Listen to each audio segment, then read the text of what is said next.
Ne regardez pas comment l'autre fait ses courses parce que les 15% que l'autre a pris pour faire ses courses ne sont pas vos 15%. Le salaire de l'autre n'est pas votre salaire. Vous pouvez voir qu'il réussit à s'acheter ce que vous n'arrivez pas à vous acheter. Moi-même, quand j'aurai déjà le budget et que je serai déjà assis, je sens que je... Non, mais au lieu de me déplacer, je appelle même les services à domicile. Mais quand on n'a pas encore, on ne prend pas, on ne brûle pas les étapes, on ne saute pas. Quand on n'a pas encore, il ne faut pas brûler.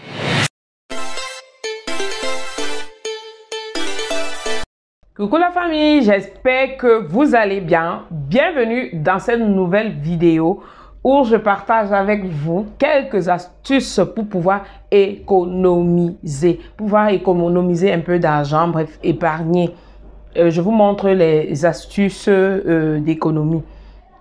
Parce que vous savez que l'épargne est vraiment important. J'ai traversé des situations dans lesquelles, si je n'avais pas épargné un peu d'argent, franchement, je me serais retrouvée à commander des choses commandées. Également, je m'étais fixé certains objectifs, mais le fait d'avoir épargné de manière anodine, j'ai décidé d'épargner, mettre un tout petit peu de côté. Ça m'a permis de réaliser certains projets dont je suis très fière aujourd'hui, d'où l'importance des parts. Moi, je vous propose d'abord de faire toujours, à chaque début de mois, la liste des choses dont on a besoin. Faites d'abord la liste des choses dont vous avez besoin. Quand vous faites la liste des choses dont vous avez besoin, dans cette même liste, vous allez trier les priorités. Parce que vous pouvez avoir besoin de plusieurs choses, mais dans ce que vous avez besoin, il y a des priorités dans ce que vous avez besoin. Alors, ce sont les priorités que vous allez souligner en rouge. Ce sont ces priorités que vous allez souligner en rouge pour quand vous allez recevoir, je ne sais pas comment vous recevez votre argent, si c'est un salaire, si vous êtes indépendant, bref, de toutes les façons, on va parler de paye. Pour que quand vous allez recevoir votre salaire, votre paye, que dans ce que vous commencez d'abord par les priorités, ce qui est vraiment nécessaire. Et quand je dis vraiment nécessaire, c'est ce qui est vraiment... On a fait la liste des priorités, on regarde ce qui est nécessaire. Voilà comment est-ce que moi je vais vous aider à diviser votre salaire. Je ne sais pas si je vais mettre ça là ou bien je vais mettre ça là.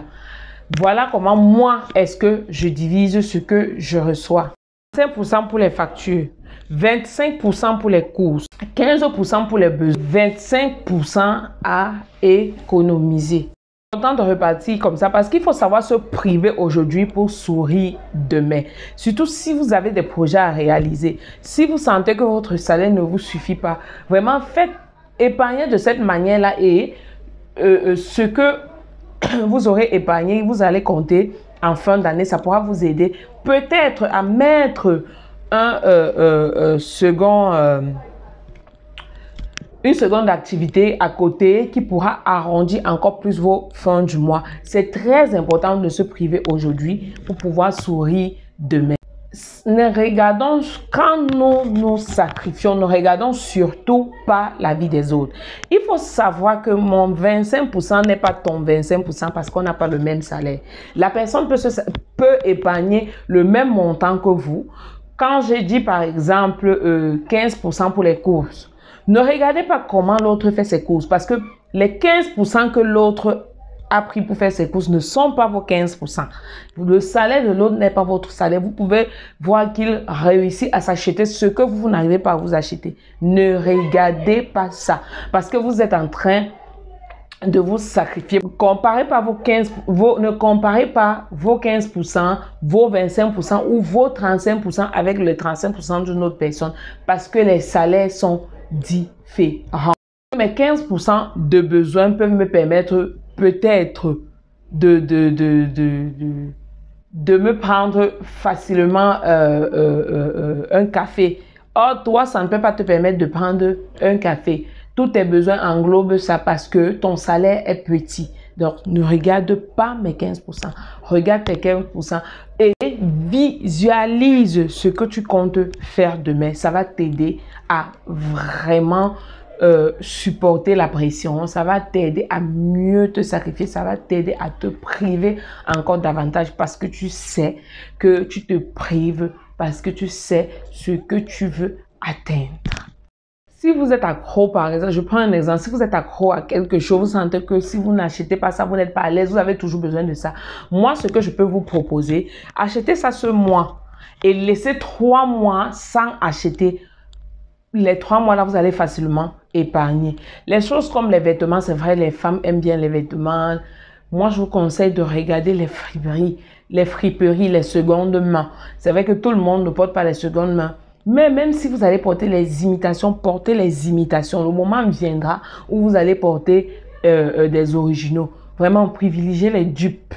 Que ce soit en bijoux, que ce soit en vêtements, privilégiez les dupes quand vous n'êtes pas encore à arriver là où vous voulez être.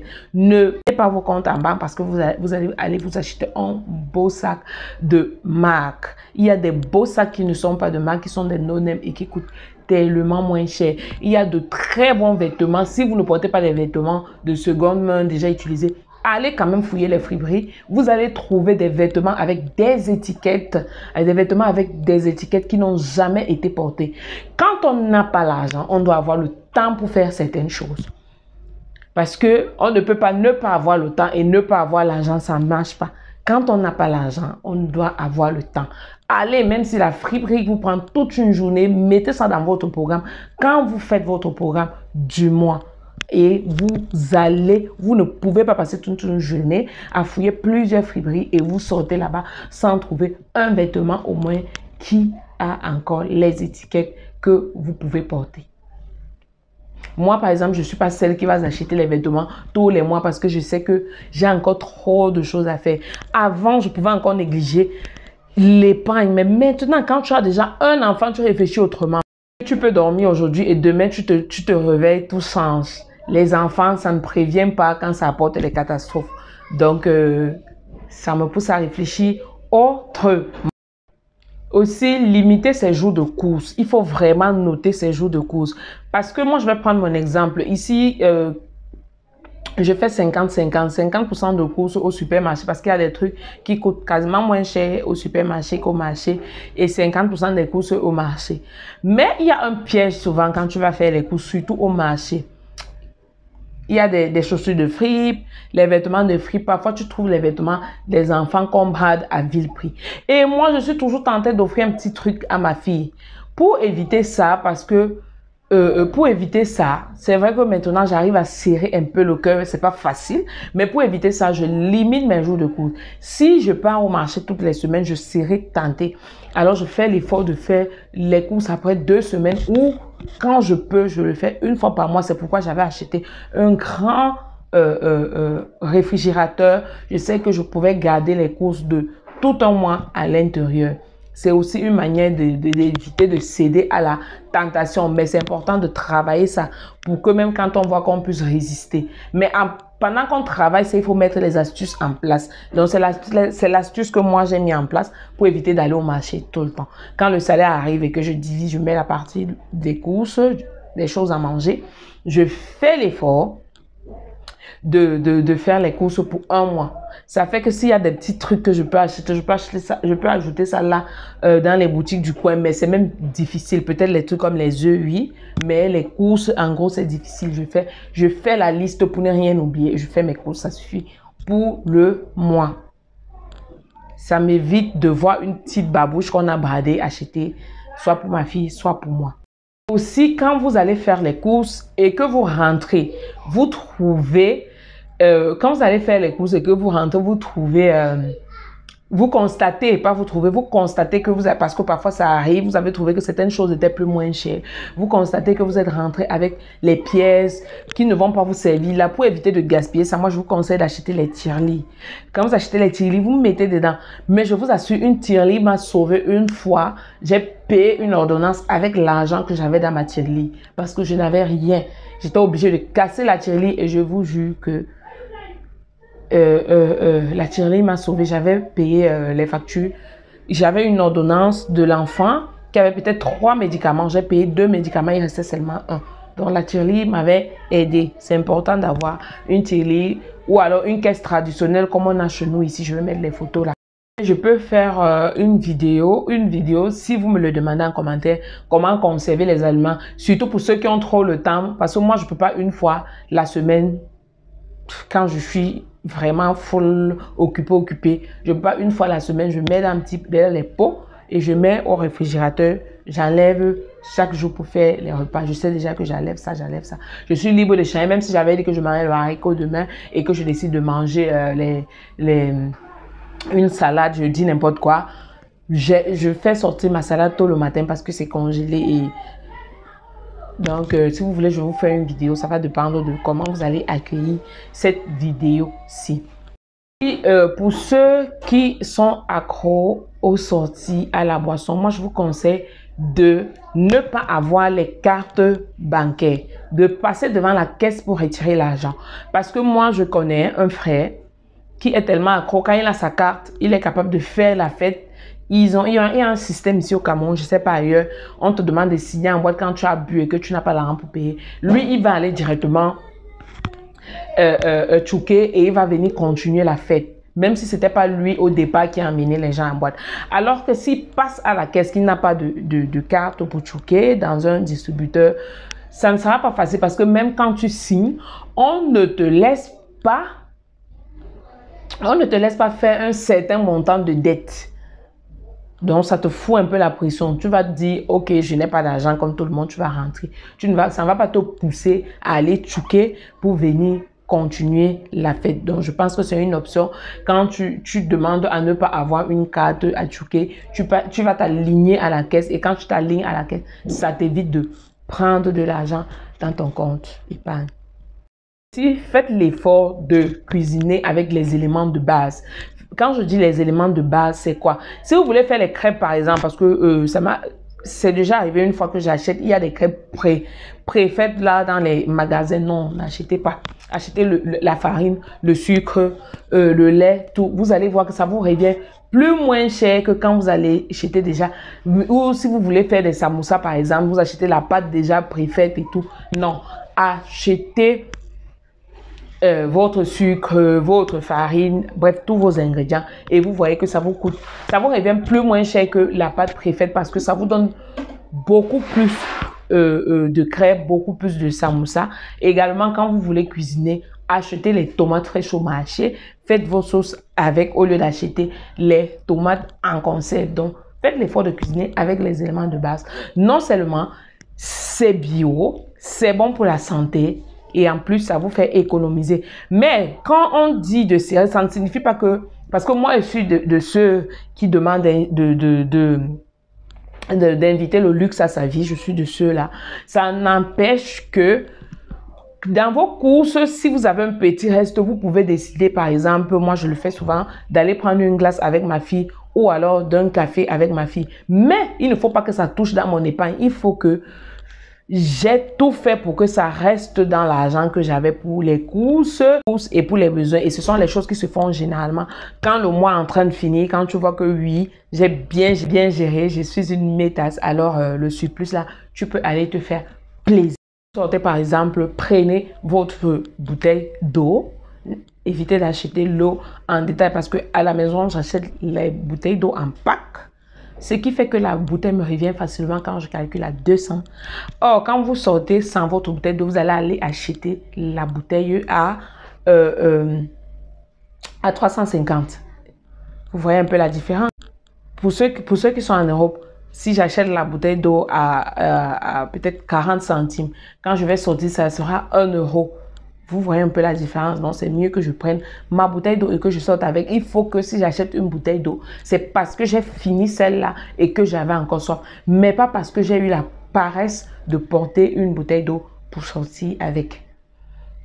Ce genre d'économie, c'est en faisant ce genre de petites économies qui peut me permettre d'avoir encore quelque chose à la fin du mois pour aller me faire plaisir dans un café, par exemple. Aussi, les coiffures, faites l'effort. peut-être quand vous allez voir cette vidéo, vous allez croire que je suis de celles qui n'encouragent pas les petits commerces. Non, je suis de celles qui aiment même quand on encourage les petits commerces. Mais quand vous ne pouvez pas encore le faire, faites l'effort. Vous pouvez apprendre à faire certaines coiffures seules, par exemple. Comme par exemple, là, moi, je sors bien 3-4 jours avec cette coiffure que j'ai fait de manière aussi simple. Surtout pour celles qui sont en Europe où les tresses coûtent très cher. Tant que vous n'avez pas encore le budget, essayez d'apprendre à vous tresser seul. C'est vrai, au début, c'est dur, c'est difficile. Mais avec le temps, tu finis par le faire toi-même et tu te retrouves en train d'économiser beaucoup d'argent. Maintenant, quand tu as déjà le budget, quand tu as déjà de quoi le faire, moi-même, quand j'aurai déjà le budget et que je serai déjà assis, je sens que je... Non, mais au lieu de me déplacer, je appelle même les services à domicile. Mais quand on n'a pas encore, on ne prend pas, on ne brûle pas les étapes, on ne saute pas. Quand on n'a pas encore, il ne faut pas brûler les étapes. Au contraire, ça va nous faire rester tout au bas de l'échelle. Je vois des gens qui mettent les forfaits de téléphone, Internet, qui n'utilisent pas, ils ne sont pas créateurs de contenu. Non, arrêtez ça. Mettez des petites connexions, des petits forfaits pour aller regarder vos vidéos. Ne mettez pas les forfaits du mois que parfois vous n'arrivez pas à utiliser. C'est aussi une dépense inutile. Mettez des forfaits dont vous avez besoin, que vous pouvez utiliser. Vous êtes sûr que vous utilisez. Voilà un truc. Je suis sûre que ceux qui sont en Europe tombent beaucoup dans ce piège. J'avais un abonnement d'une application que j'avais utilisée un moment, mais après, je n'avais pas coupé l'abonnement. Je me suis rendu compte pendant 3 mois successifs, l'abonnement-là me coupait l'argent chaque fin du mois, mais je simplifiais parce que c'était un truc de 3 €. Mais c'est cher. C'est cher avec le temps. Mais ça fait ça pendant 3 mois, je vois le message. Le premier mois, j'ai vu le message que mon téléphone m'a envoyé, que l'argent était débité dans ma carte prépayée. J'ai négligé. 2e mois, 3e mois, j'ai dit, mais tiens, qu'est-ce qui... Quand je suis allée regarder le message et j'ai vu ce qui m'avait coupé cet argent, mais j'ai dit que je n'utilise même plus cette application. Mais comment est-ce que je dépense pour une application que je n'utilise pas? Donc, faites l'effort, surtout ceux qui sont en Europe, c'est vous qui avez souvent ce genre d'application, de regarder tous les abonnements que vous avez et que vous n'utilisez pas, vous les supprimez.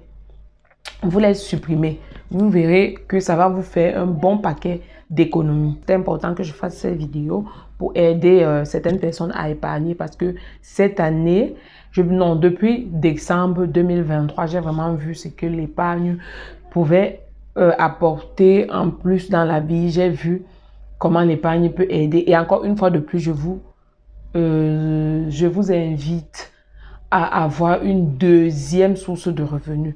Une deuxième, même si c'est basique, je prends l'exemple chez nous en Afrique, même si c'est le foléré que tu décides de faire et de vendre malgré le fait que tu travailles, c'est une deuxième source de revenus. Parce que les 1000 francs que tu peux enlever là-bas pour acheter le pain aux enfants le matin ne se seront pas enlevés dans ton argent. Ça peut te produire 1000 francs même pour payer l'électricité. Donc, c'est important d'avoir une deuxième source de revenus. C'était tout pour cette petite vidéo. J'espère que vous avez aimé. Je vous dis à très bientôt pour une prochaine vidéo. Mais surtout, avant de quitter, abonne-toi si tu ne l'as pas encore fait. Like, partage et active la cloche de notification. C'est gratuit et ça m'encourage à poster encore tous les jours.